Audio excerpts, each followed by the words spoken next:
Hello students, let's see the question. So the question is the figure given below best represents the pedigree analysis of.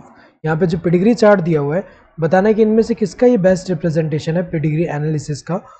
First one is autosomal dominant trait. ये तो हो नहीं सकता, ये गलत है क्योंकि अगर हम देखें इनमें क्या होता है कि यहाँ पे एटलीस्ट एक भी अगर कैपिटल ए मतलब डोमिनेंट वाला अलील होगा तो ये जो है एक्सप्रेस होगा.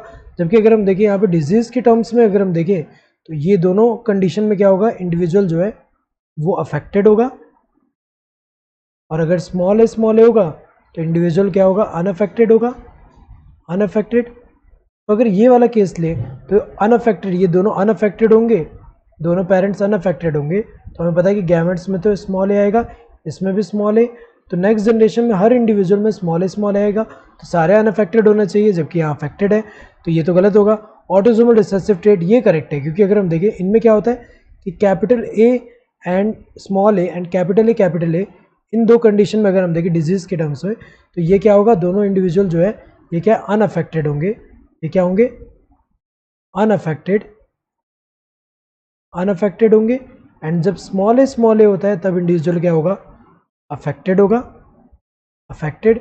तो अगर हम देखें ये वाला केस अगर हम देखें तो यहाँ पे क्या होगा, यहाँ पे ये कैपिटल ए तो नहीं हो सकता क्योंकि अगर यहाँ कैपिटल ए होगा तो ईच इंडिविजुअल में एटलीस्ट एक कैपिटल ए आएगा जिसकी वजह से क्या होगा, वहाँ पे कोई भी अफेक्टेड नहीं होगा. जबकि यहाँ पे दो तो अफेक्ट हो रहे हैं. तो अगर हम देखें यहाँ पे ये जो है ये क्या होना चाहिए, capital A small A and यहाँ कैपिटल ए स्मॉल ए. तो इसमें अगर हम देखें इनमें क्या आ सकता है, यहाँ पे कैपिटल ए या फिर कैपिटल ए स्मॉल ए होगा तभी जाके ये अनअफेक्टेड है.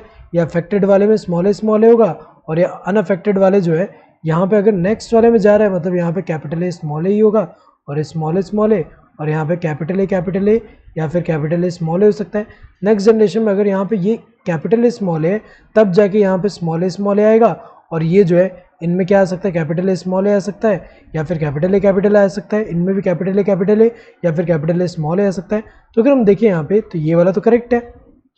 सेक्स लिंक्ड रिसेसिव डिसऑर्डर तो ये तो गलत है. अगर हम देखें वाई के केस में तो वाई लिंक्ड अगर हम देखें तो वाई होगा तो हर सन अफेक्टेड होगा. तो ऐसा तो नहीं हो रहा है, यहाँ पे डॉटर भी अफेक्टेड हो रहे हैं.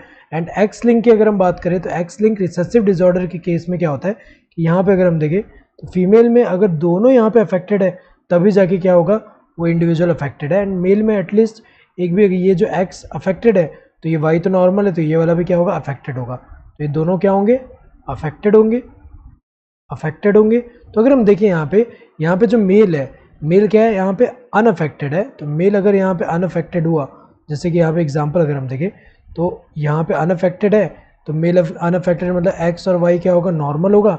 एंड यहाँ पे फीमेल जो है ये अगर हम कैरियर भी ले लें यहाँ पे, तो अगर हम कैरियर भी ले लें तो यहाँ पे क्या होना चाहिए कि सन अफेक्टेड होना चाहिए लेकिन डॉटर अफेक्टेड नहीं हो सकती. लेकिन यहाँ पे डॉटर तो अफेक्टेड है तो ये वाला तो होगा नहीं, ये तो गलत है. सेक्स लिंक डोमिनेंट डिसऑर्डर ये भी नहीं होगा क्योंकि अगर हम देखें यहाँ पे अगर ये डोमिनेंट वाला हुआ तो यहाँ पे एक भी होगा तो वो क्या होगा, वो अफेक्टेड है. तो ये जो यहाँ पे जो है जनरेशन जो है यहाँ पे स्किप नहीं होगा. यहाँ पे अगर हम देखें तो ये वाला तो गलत ही हुआ. So correct answer would be the second one. Hope you understood the question. Thank you and all the best.